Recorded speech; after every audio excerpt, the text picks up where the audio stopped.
We finally got a glimpse of what we think the starters will look like at Auburn. That could only mean one thing.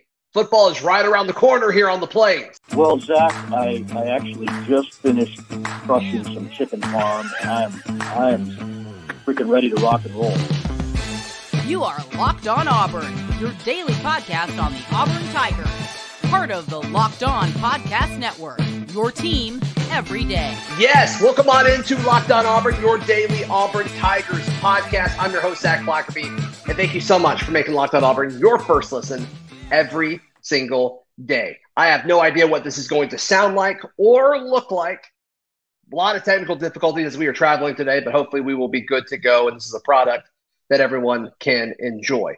Hey, Thursday was a big day in the 20-minute viewing window that the media got, and I think it's a big deal because we've talked about this rotation, right? Well, Thursday, we were finally given the picture that we kind of all expected, barring a few surprises, a few tweaks, but nothing major. But this is what we expected for most of the summer, and I think that makes sense as we are getting into that first scrimmage, this competition at all of these positions. Quarterback's the biggest one, but there's competition happening all over this team. It's heating up a little bit. You give people, 5, 6, 7 practices to get their feet up under them. But tomorrow, Saturday in the first scrimmage, it's showtime. And later in the show, we will touch on the position battles to watch. But the big things from Thursday's practice is we really got to see Zach Calzada with the starting offense. We saw TJ Finley earlier this week pretty much get snaps exclusively there. We saw Robbie Ashford, the practice after that. And now we're getting to see Zach Calzada. And we got to see Zach Calzada a little bit in some of the pace stuff early. I think actually in the first window, but he was rotating in with TJ. So here's what the first team offense looked like. Zach Calzada at running back, it was Tank Bigsby and Jarquez Hunter switching out. The wide receivers were Tarvarish Dawson, Malcolm Johnson Jr., and Shedrick Jackson. At tight end, it was Samuel Shenker. That surprises no one. And then from left to right, Kilian Zierer, Brandon Council at left guard, Nick Brahms at center, Cam Stutts at right guard, and Austin Troxell at right tackle. Now, all summer, we didn't really know what the wide receiver position would look like, but throughout fall camp, those have been the big three that we've seen consistently with the ones: Malcolm Johnson, Shedrick Jackson, Tarvarish Dawson. And so I think that means something. We will see if Coy Moore and Camden Brown can play themselves into that, but that hasn't happened yet. But in regards to Zach Calzada and the fact that even the running backs, they were rotating Tank and Jarquez out, because in my mind, both of those guys are starters. I understand Tank Bigsby is the guy, but Jarquez is such a big part of this offense. And then from left to right, with the exception of right guard, this is what we predicted for most of the summer. Cam Stutts, look, we've heard nothing but good things about Cam Stutts for months. It's awesome that we're finally seeing it. But we also saw Will Friend talk about how Keandre Jones got banged up a little bit, and so he should be back in practice soon, which happens all the time, right? That happens all the time with offensive linemen. And so it's kind of good. They're getting to simulate a little bit of this early in fall camp. So I absolutely love that. I do expect, though, the wide receiver position to shake up a little bit. I do think Coy Moore and I do think Camden Brown will essentially be wide receiver 4, wide receiver 5 in this offense at the worst. I think there is a chance that both of those guys could pass Malcolm Johnson Jr. in this offense. I think there's a chance that they could pass Tarvarish Dawson Jr. in this offense. We'll have to see. And I think there's a good chance that 5 of these guys will have a role, which is probably the best thing for the team and the best thing for picking up wins this season. The second team offense, I don't think anything crazy here. TJ Finley, running backs Rashawn Jackson and Damari Austin. Coy Moore, Camden Brown, Javarius Johnson are the receivers, which all 3 of those guys have a chance to contribute this year. I don't think there's any question about it. The second tight end was Tyler Fromm. And then the second offensive line from left to right, Brendan Coffey at tackle, Jaleel Irvin at left guard, Tate Johnson at center, right guard Alec Jackson, and right tackle Colby Smith. Nothing crazy there. The starting defense, also for the first time, really kind of solidified what we think it's going to be. And this is when they put two edges on the field, and I'll get to that in a second. But the two edges were Derick Hall and Leota. The two defensive tackles, Colby Wooden and Marcus Harris. And linebacker Owen Pappoe and Cam Riley, which it seems like Cam Riley has solidified himself as the number 2 linebacker next to Owen. It's still early in fall camp, but I kind of feel like that's how it's going to go the rest of the way. The two corners, Nehemiah Pritchett and Jaylin Simpson. I don't think that's a surprise there. At nickel, Donovan Kaufman. And then the two safeties, Zion Puckett and Cayden Bridges. So a few notes there. I think the third cornerback, which is DJ James, I think that is interesting. The third and fourth corner, when you look at the second team defense, were DJ James and A.D. Diamond. And then the next nickel back was J.D. Ryan, which once again makes sense. We've heard nothing but good things about those guys so far in fall camp. But the alignment that they have here, I think in a base situation, when you don't have two edge defenders on the field, I think it's going to look a little bit different. I don't know if Marcus Harris is on the field in those scenarios. I think you'll have Derick Hall at edge. I think you will have Colby Wooden on the field. And I think you will have Jason Jones as a starter. And you certainly could have Marcus Harris there as well. But I think Jason Jones is going to be a pseudo starter on this team. It's just going to depend, much like Tony Fair last year. 3rd and 8, you don't want Tony Fair on the field. You may not want Jason Jones. I do think he's going to be a better pass rusher, but you want Marcus Harris on the field next to Colby Wooden and two edge guys.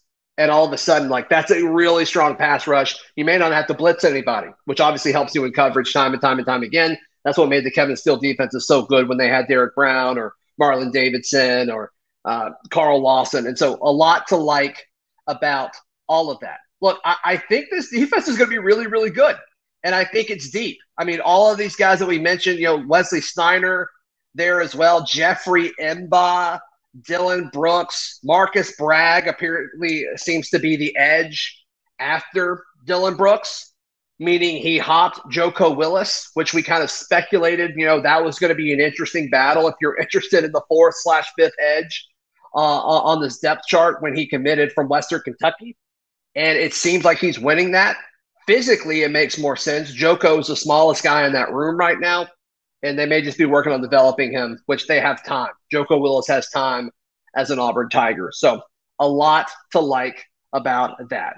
We've got a scrimmage coming up, and there's 3 storylines I'm watching going into this thing, and I'll tell you what those are in just a moment. Today's show is brought to you by our friends at BetOnline. BetOnline is the easiest way to bet on all of your sports action. The Locked On National Twitter account put up Heisman odds yesterday, and of course, Bryce Young's up there, CJ Stroud's up there. But a sneaky one, and Auburn doesn't play him this year, thankfully.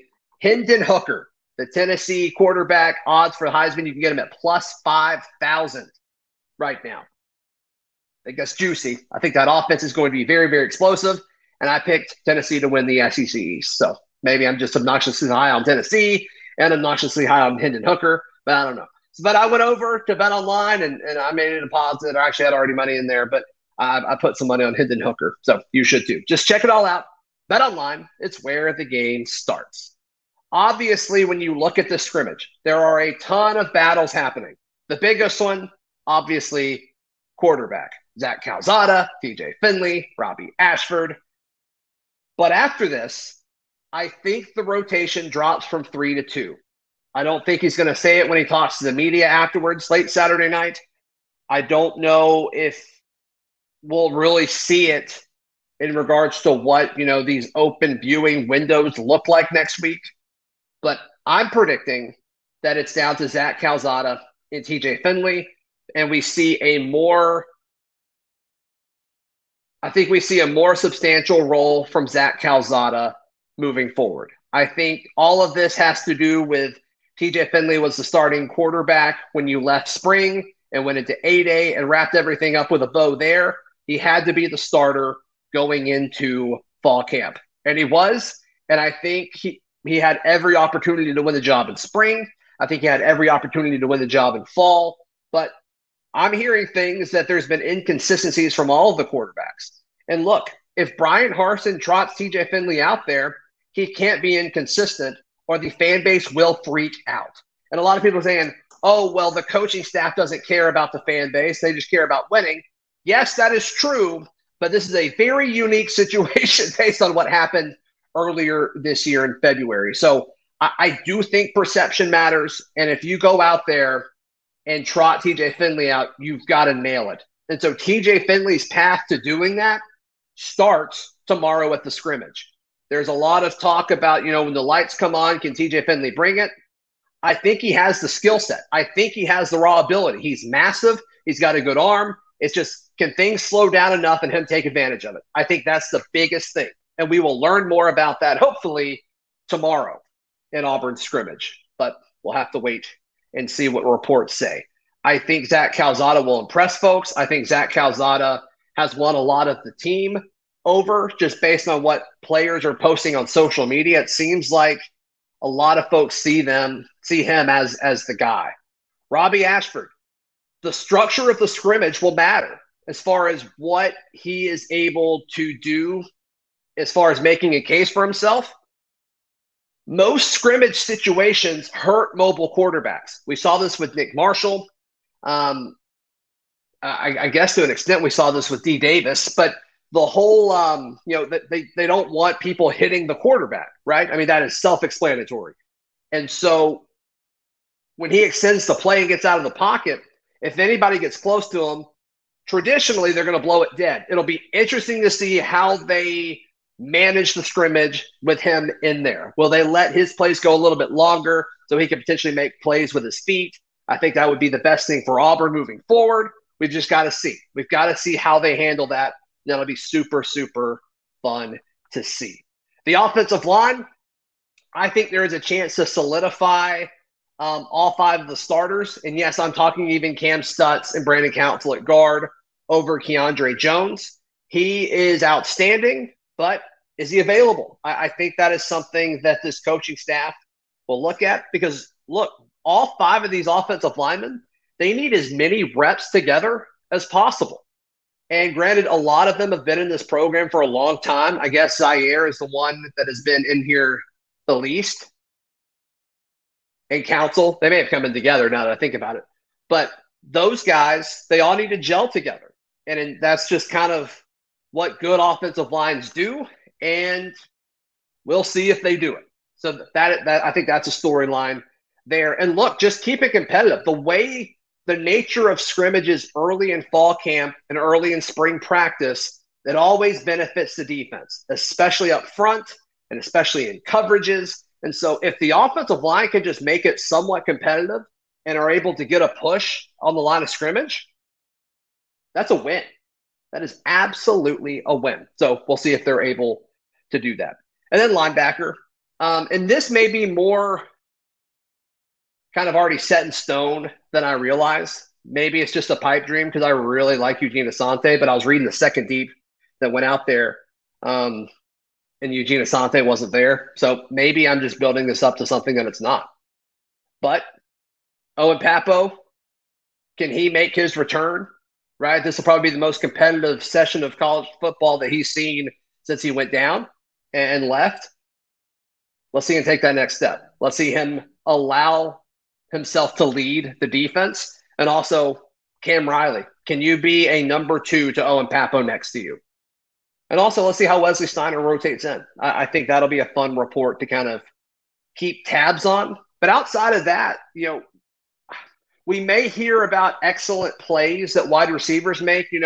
Camden Brown makes an excellent catch, or something like that. Or Coy Moore catches a slant and runs it for a touchdown. We may hear some of these in the reports that come out, but we won't know the situation, right? We won't know if it was, the first team going against the second team. Is it the second team going against the third team for whatever reason? We don't know how this is structured, right? We won't ever know enough context for some of these reports to come out.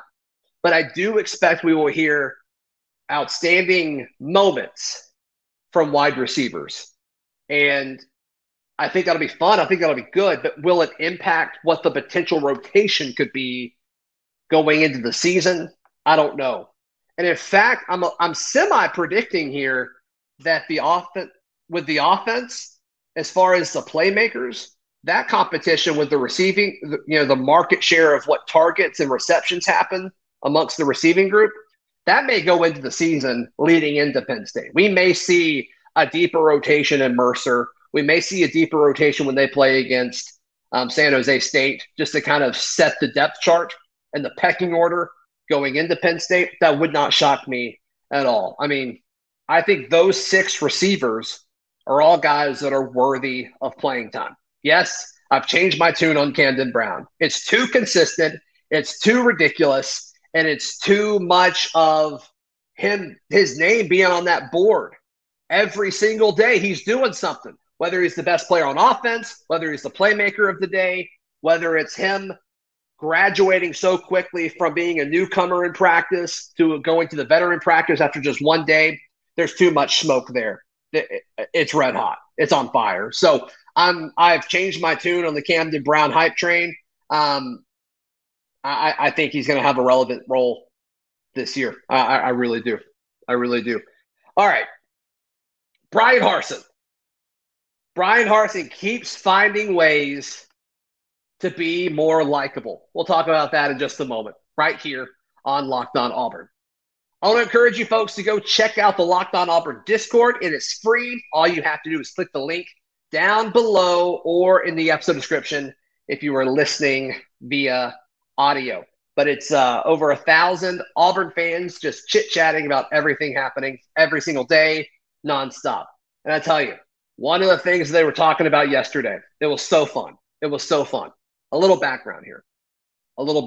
So Kyle Tucker, he covers Kentucky. He's with The Athletic. He's very good at what he does. John Calipari, he has a quote. This is a quote from John Calipari, tweeted by Kyle Tucker. Quote, "This is a basketball school. Alabama is a football school. So is Georgia. No disrespect to our football team. I hope they win 10 games and go to bowls. But this is a basketball school." And it sounds like the context that John Calipari was saying that is he wants his basketball-only facility, which I get. He needs to be fighting for his program. I'm cool with that. Weird move to do that on how he did it as far as tearing down another program at the same university, but whatever. So then Mark Stoops, Kentucky's head football coach, quote tweets that and says, "Basketball school? I thought we competed in the SEC. Hashtag 4 straight postseason wins." Weird flex by Cal. Extremely weird flex, especially since the way he got upset in the NCAA tournament. Weird move, man, but I think it's fine. I think it's great. So obviously this Auburn-Kentucky rivalry in basketball has really become a thing, especially on social media. It's fun. It's really, really fun because Auburn's on the winning side of it, and Kentucky just can't handle it. They just cannot handle the fact that Auburn is better than them at basketball right now. So what does Bryan Harsin do? Bryan Harsin tweets a picture of him and Bruce Pearl, both smiling. Harsin's doing the Cruton finger, and all it says is Auburn family, and then he tags Coach Bruce Pearl, hashtag everything school. And you can say whatever you want about Auburn, right? You can say that we get in our own way. You can say that we're crazy. You can say that we love Cam Newton too much. I don't care. But Auburn people love Auburn. And, it's funny that Calipari quoted Alabama and all of that, because all Alabama cares about is football. They try to care about basketball, but it's just a flash in the pan. It doesn't mean anything. Auburn, the support is there across the board in everything. Everything. I mean, you even got folks, keeping tabs on Sonny D playing, minor league ball just because Auburn people love Auburn so much. And so what does Bryan Harsin do? He comes out and sees an opportunity to take a dig at Kentucky, which is awesome. Everyone hates Kentucky, so that's hilarious. But also just unity. And that is just something that Auburn has over everyone else. And Bryan Harsin gets that after just being here for such a short amount of time. I thought that was a really cool move. And he got Bruce Pearl involved, which is awesome. And then the Auburn official Auburn football account got involved with it as well. And so Harsin from how he handled media day there was a tweet a while ago where it was like, what's the first thing that comes to your mind when you see this? It was an Oklahoma helmet, and he posted a picture of the Boise Statue of Liberty scoring play where they upset them, to the shirt thing, on the anniversary of Hatgate. Like, he's killing it right now. Ever since February happened, he has done everything possible to be more likable and to show his personality. Props to you, Coach Harsin. Props to you. Also, something that happened yesterday, mark your calendars for August 27th. There will be an open practice. They did this last year. It was really, really cool. My family went to it. But a neat thing just to kind of go out and kind of hang out in Jordan-Hare Stadium. I think it's at 2 o'clock that day. It's on a Saturday. That's also the day of my fantasy draft, so I got to figure that out. But super cool way to come out and see the team, go through drills. It's a free opportunity to go hang out at Jordan-Hare Stadium with your family. Why not do it? And there's also a fan day, I think a few hours earlier. It's all on Auburn's website and at auburndaily.com. But cool thing. Absolute transparency to the fan base. That will win over a ton of folks. So props to you, Coach Harsin, for handling that the way you did for the second year in a row. I think it's really, really cool. So that does it for today's edition of Locked On Auburn. Once again, I hope this audio sounds okay. If I'm posting it, I guess I felt okay with it to some extent. But we'll be back to normal either late Saturday night or early Sunday morning. I'm going to post a scrimmage reaction podcast. And so that'll be up. And then that'll be the next time you guys hear from me. And it will be in my normal studio, which will be great. Home, sweet home. And of course, we'll be back to normal on Monday. Follow me on Twitter at Zac Blackerby. Read all of my written work at auburndaily.com. And we will see you when we see you right here on Locked On Auburn.